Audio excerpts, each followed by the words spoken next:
नमस्कार, मैं सदफ मध्य प्रदेश कांग्रेस कमेटी के वॉर रूम से न्याय संवाद में आप सभी का स्वागत करती हूं। आज हमारे साथ मौजूद हैं भारत सरकार के पूर्व मंत्री एवं मध्य प्रदेश कांग्रेस कमेटी के पूर्व अध्यक्ष श्री अरुण यादव जी। सर, आपका बहुत बहुत स्वागत है। सर से आज हम देश और प्रदेश के 5 ज्वलंत मुद्दों पर कुछ चर्चा करेंगे और जानेंगे कि उस पर कांग्रेस का पक्ष क्या है। सर, सबसे पहले मैं आपसे जानना चाहूंगी कि वर्तमान संदर्भ में कांग्रेस पार्टी आदिवासी भाई बहनों के हित में क्या सोचती है। देखिए, कांग्रेस पार्टी देश की सबसे पुरानी पार्टी है और याद करिए, स्वर्गीय इंदिरा गांधी के ज़माने से राजीव जी के समय और मनमोहन सिंह जी की सरकारों के समय सबसे अधिक अगर काम किसी वर्ग पे हमने किया तो वो आदिवासी भाइयों पे, देश के आदिवासी भाइयों पे हमने किया। मनमोहन सिंह जी की सरकार में इतना मजबूत कानून हम लेकर आए जिसके माध्यम से किसान की ज़मीन का मालिकाना हक उसको देने का हमने काम किया। और आज आप देखेंगे कि देश भर के आदिवासी भाई जिस ज़मीन पर वो खेती करते हैं उस ज़मीन का मालिकाना हक कांग्रेस पार्टी की रजीम में कांग्रेस ने उनको दिया था। इंदिरा जी के ज़माने में अब याद करिए कि जब हमारा आदिवासी भाई अपनी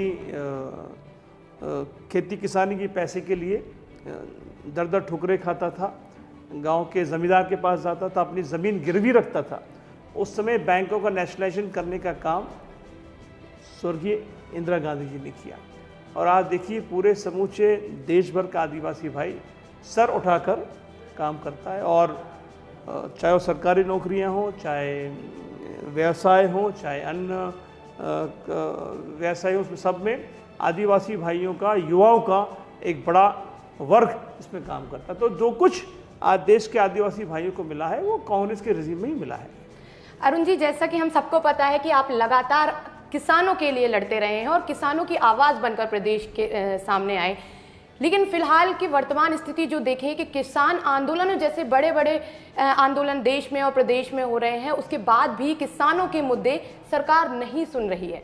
तो आपको क्या लगता है, कांग्रेस पार्टी का न्याय पत्र, कांग्रेस न्याय वाकई किसानों को न्याय दिला पाएगी? निश्चित तौर पर अगर आप मैनिफेस्टो जो बनाया, मैं समझता हूँ कि इस पर बड़ी मेहनत हमारी दिल्ली की, हमारी AICC के लोगों ने किया है।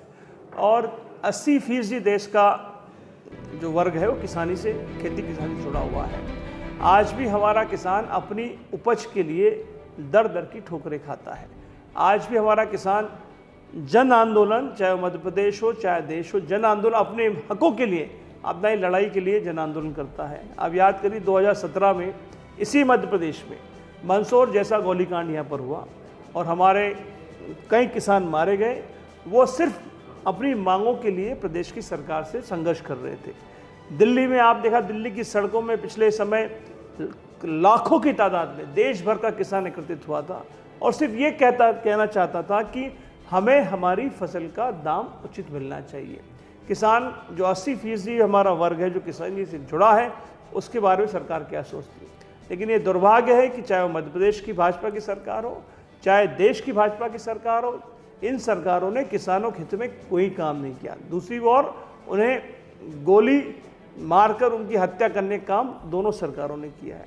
अब आप बताइए कि पिछले 10 साल से भारतीय जनता पार्टी की सरकार देश में है, नरेंद्र मोदी उनके प्रधानमंत्री हैं।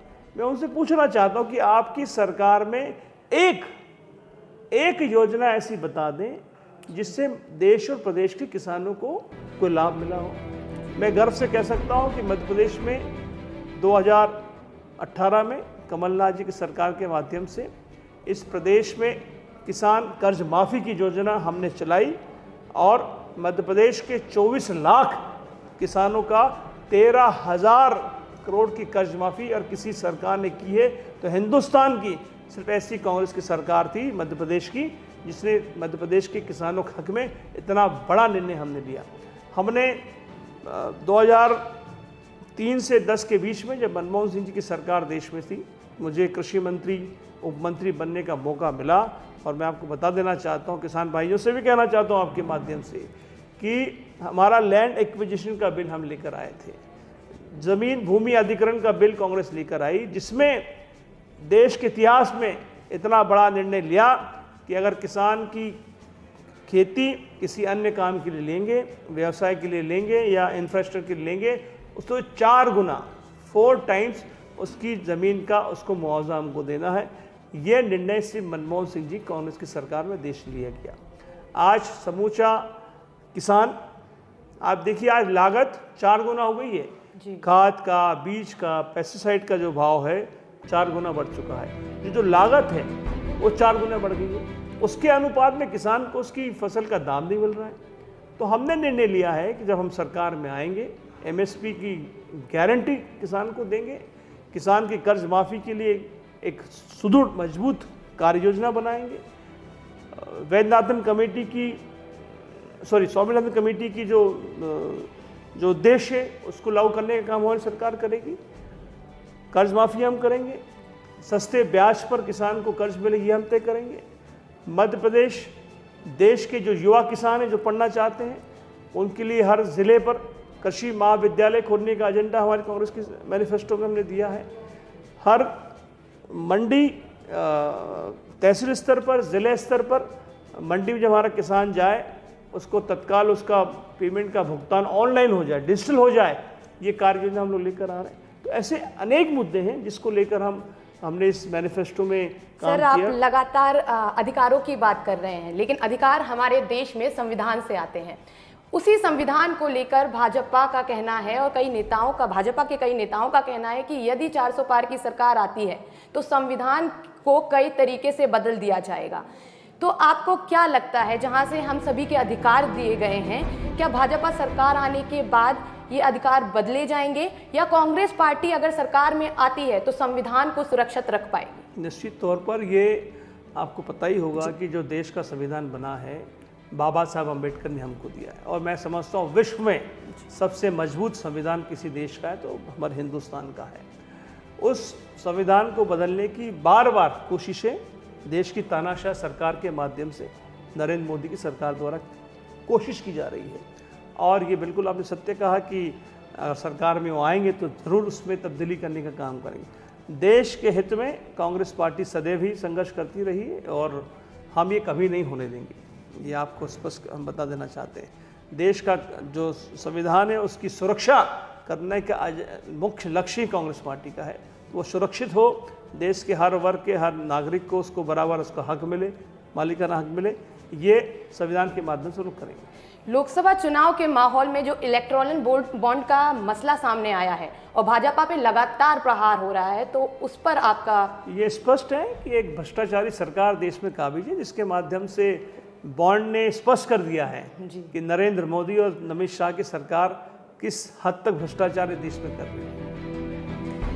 प्रदेश की जनता के लिए आप क्या अपील करेंगे? इस लोकसभा चुनाव में आप उनसे क्या बदलाव की अपील करना चाहते हैं? मैं आपके माध्यम से मध्य प्रदेश की मतदाता भाइयों से विशेष प्रार्थना करना चाहता हूं कि ये देश का चुनाव है जिसमें देश में कैसी सरकार हमें बनानी चाहिए जो देश के हर वर्ग के, गरीब का, दलित का, आदिवासी का, किसान का, पिछड़ों का, अगड़ों का, सबका ख्याल रखे। देश में संगठन मजबूत हो हमारा देश का भाईचारा कायम बना रहे। देश में जो फासिस्टवादी ताकतें अभी काम कर रही हैं इसको नष्ट करने के लिए समूचे देश के एक एक मतदाता भाइयों को आगे आना चाहिए। देश के संविधान को बचाने के लिए हमें आगे आना चाहिए। मैं आग्रह करूंगा सभी साथियों से कि आप खूब मतदान करें, अधिक मतदान करें, हमारे जो गठबंधन हमारा है उसको मतदान करें। कांग्रेस के नेतृत्व में, राहुल जी, खड़गे जी, सोनिया जी के नेतृत्व में एक मजबूत सरकार हम देश में बनाने जा रहे हैं। उसमें आपका सहयोग, अभूतपूर्व सहयोग हम सबको चाहिए। सर, बहुत बहुत धन्यवाद आपका न्याय संवाद के लिए अपना समय देने के लिए। धन्यवाद।